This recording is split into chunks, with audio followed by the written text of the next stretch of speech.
Bateu louco! A bolsa tá caindo! E aí, galera? O que tá acontecendo com a bolsa de valores agora nesse mês de março, quando a gente tá gravando esse vídeo? Enfim, por que a bolsa tá caindo? Galerinha, vamos aqui para o nosso primeiro episódio do Cash News, que é uma playlist de notícias sobre finanças e investimentos. Vamos descobrir por que a bolsa de valores está caindo.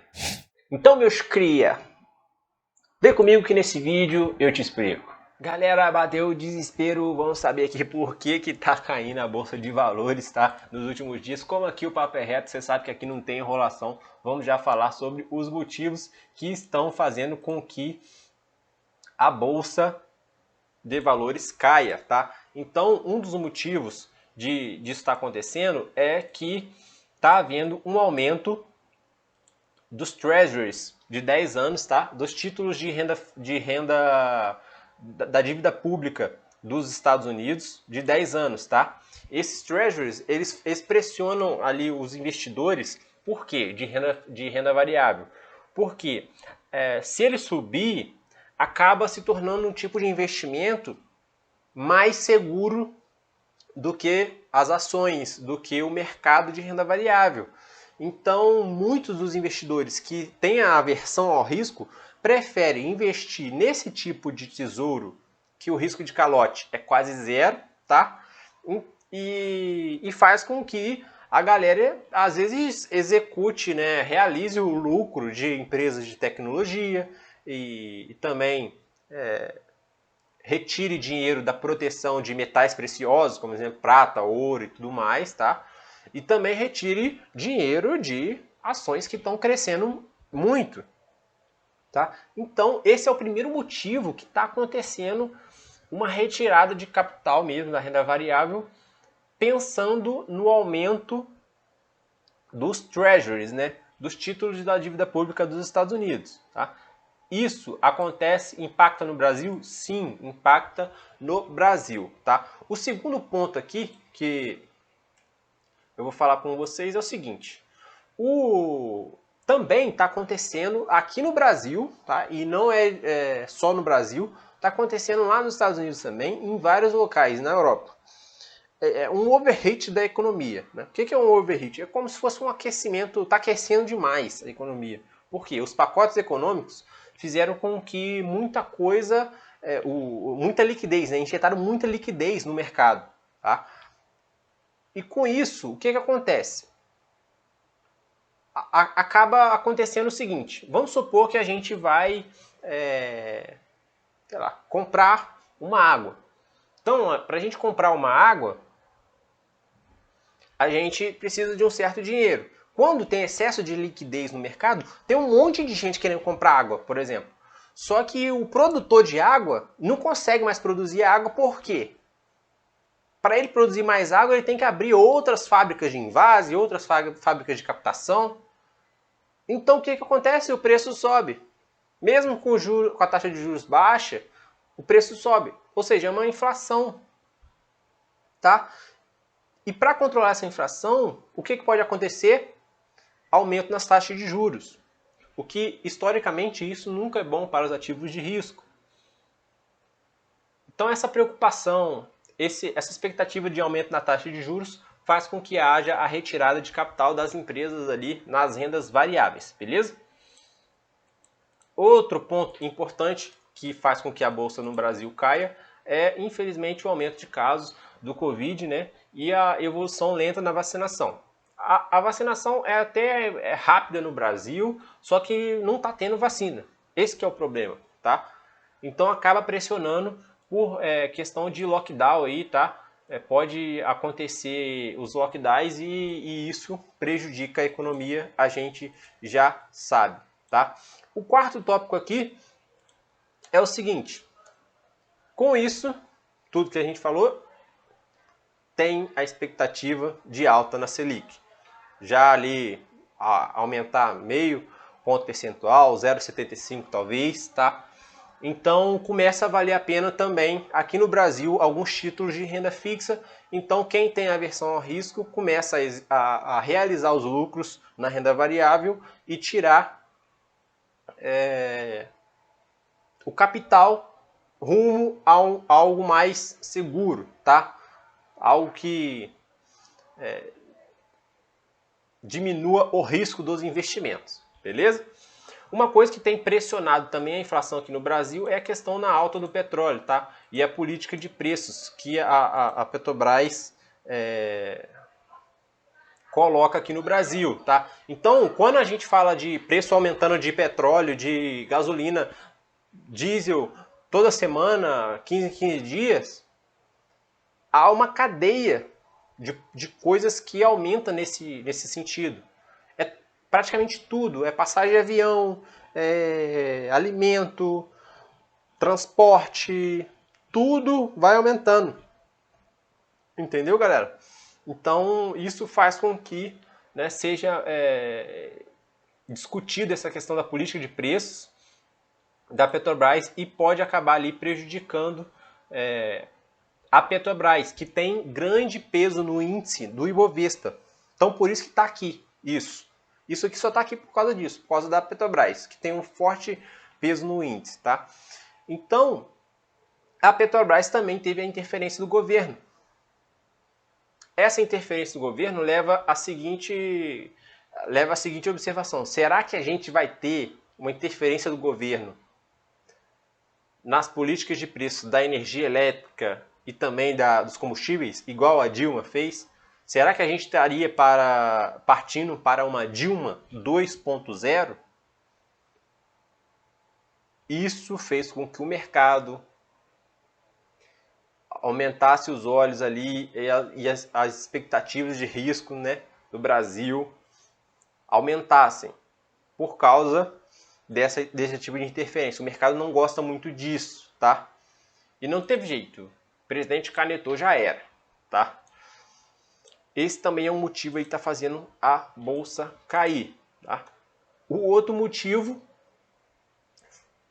de que fazer a bolsa cair foi o Fachin, né, anular a condenação do ex-presidente Lula. Isso fez muito preço na bolsa de valores, tá? Por quê? Não é porque vai ter uma polarização nas eleições de 2022 ou tudo mais. É que isso faz com que os investidores pensem que o Bolsonaro hoje possa abrir, né, a caixa de ferramentas e de regalias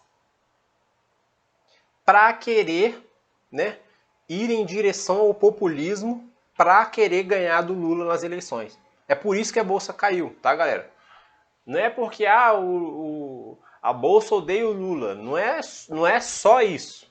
É porque a avaliação do mercado é que o Bolsonaro, o governo, possa vir a tomar algumas medidas ali populistas e que prejudicam o fiscal do governo, tá? A parte de fiscal do governo, a parte de dinheiro, beleza? Então é esse que é o medo do mercado, é o que o governo atual, que é claramente uma oposição ao Lula, o que o governo atual pode fazer, tá? Então é muito interessante esse tipo de análise e que eu até vi em algum lugar, eu acho que foi o Felipe Miranda da Empíricos que falou. Ele fala assim, o Brasil, ele é bem louco, né, nesse sentido. Porque ele vê a beira do precipício e geralmente dá uma recuada, né? Ele falou assim, mais ou menos, o Brasil, ele vê a beira do precipício e tem vertigem, aí recua. Outros países como a Argentina, México, ele vê a beira do precipício e pula. Muito louco, né? Mas eu achei isso bem interessante, tá? Vamos ver agora aqui uma questão de gráfico do Ibovespa também. Olha só, pessoal, analisando aqui o Ibovespa graficamente, a gente teve uma corrida ali, né, um rush natalino que iniciou ali no dia 3 de novembro, tá? Uma subida muito forte de 25% no índice, tá? E desde o dia 8 de janeiro começou uma queda, tá? Só que essa queda do dia 8 de janeiro é uma correção natural depois de uma subida muito forte. Eu aprendi a identificar graficamente como uma pressão vendedora é o seguinte: quando a tendência preço-volume toca a média aqui, tá? E passa para baixo. Esse setup aqui eu conheci com o Leandro Martins da Modal Mais. Muito interessante. Então, para mim, a queda do Ibovespa começou mesmo no dia aqui, né, do dia 18 de fevereiro, tá, galera? Então, desde lá, já tem uma queda de 4%, tá? É uma queda bem expressiva e a tendência preço-volume ainda está abaixo da média móvel de 50 períodos que ele utiliza como um setup dele muito interessante mesmo, tá?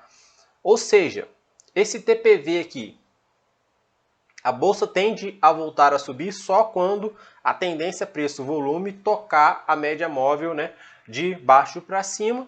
E a gente vai ver alguma correção aqui, né? Essas médias, essas duas médias aqui, móveis vermelha e verde, inclinando para cima, rumo para cima ali. Então, assim, a gente claramente vê uma tendência de queda aqui, tá? Com volume bastante vendedor ali na bolsa de valores. Mas o que eu gosto de falar é o seguinte, galera. Eu li um livro do Howard Marks, tá? The Most Important Thing,